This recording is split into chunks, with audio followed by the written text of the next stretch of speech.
was first. So this was the piece that I read on the square in the library about about a year ago.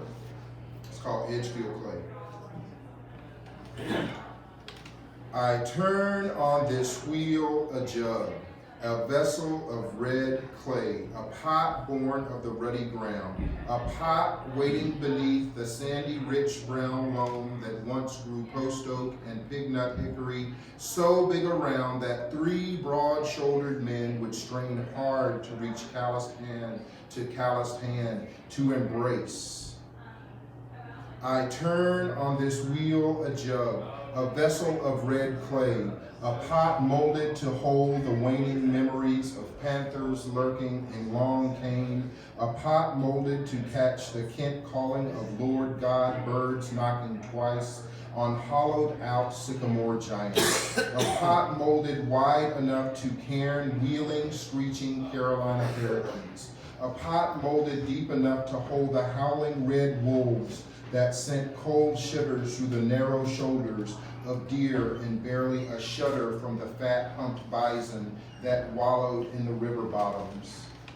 I turn on this wheel a jug, a vessel of red clay, a pot first lain down on primal sludge congealed when all the land was one, a pot thickened in the weeping and gnashing of ferrous stones, rubbed against time and the friction of physics, a pot built up from rocks ground down to sand and silt, a pot formed in the millennia, when the millennia was young, before gerrymandered lines on maps became boundaries of where we could or could not be, before powerful, hateful men with scowls and frowns drew walls between humans by color of skin or designs of hate. I turn on this wheel a vessel of clay, a rotund jar, a small-footed thing swelling to voluptuous middle, pregnant with promises and coiled round, rising up to a pouring mouth, ready then and now to hold the truth of home and hearth, a mouth ready now to spill it all in dribbles, drop by drop or out all at once, tipped over bottom side skyward in the elbow crook of whoever would dare lift and share the lot sloshing about inside to the outside watching world. I turn on this wheel a clay jug wound around hope, rolled coil upon rolled coil lying loose around dreams of free will and fate unbound, coils lying like mud snakes one on the other. As the wheel turns there is pressure. What nature rends wet and cold, drought and warm, there is wildness. There is iron-stained time. It is a vessel pinched tight, seam on seam to seal in hate, a vessel shaped by ashen, enslaved hands, gnarled like old ironwood roots pushed down into the hard-packed ground, shaped and smooth to hold watertight the stories of this western Piedmont place, stories of whippings, of hangings, of rape.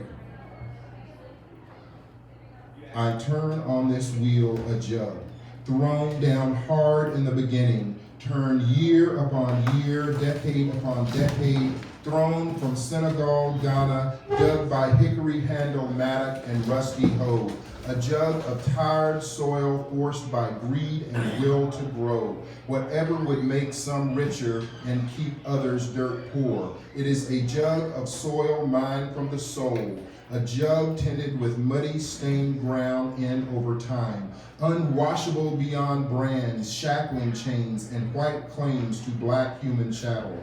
It is a jug made of soil eroded down to names some recall, but most have forgotten because their faces were buried beneath it all. It is a jug of the stories covered over in abandoned ramshackle dreams, a jug of thin soil slurry washed thick into old 96 district ditches, a jug from the old fields growing up dog hair thick to loblolly, bob white whistles and sweet gum sprouting like a hydra's hissing head lopped off 7 times, to become the dark woods where we hid and were hanged, and hymns rang out in the moonlight, and the blood dripped and made the clay a deeper red. I spin on this wheel a clay jug born of the red earth, red like the shirts they wore when Pitchfork Ben told them to guard the voting booths or kill the defiant ones that dared show up. And the slick soil I spin into pots stuck to the boots of the men sent to kill the soldiers in Hamburg.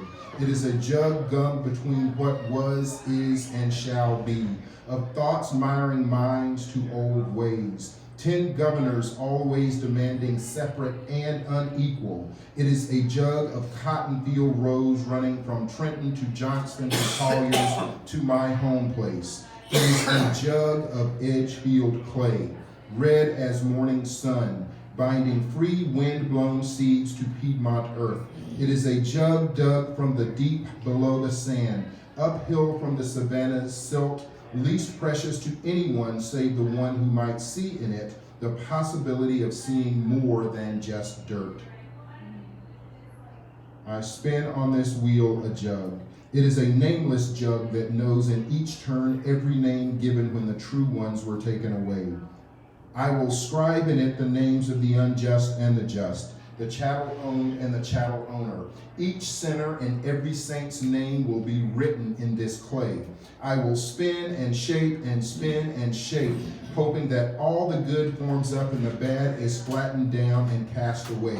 I will spin and shape and spin and shape, hoping to recast better in what is to come than what was. I will spin and shape and spin and shape and spin and shape this red as blood home place clay until I see with tiring eyes the place my granddaddy Joe dreamed of when his lungs burned with mustard gas in the Great War. And my grandmama cried to God to stop the dying and the destruction. And my daddy saw the Jim Crow signs that told him to go around back, but he went without instead. And my mama sang "We Shall Overcome" and pushed us all to be more. And my brothers and sisters could love and be loved for who they are, fully. And I could be me, spun and turned round about, spun and shaped by wind and water and all that is wild. The boy who left the clay come home well formed as the jug is fired and glazed, a man worthy of the words and a poem spun. Amen.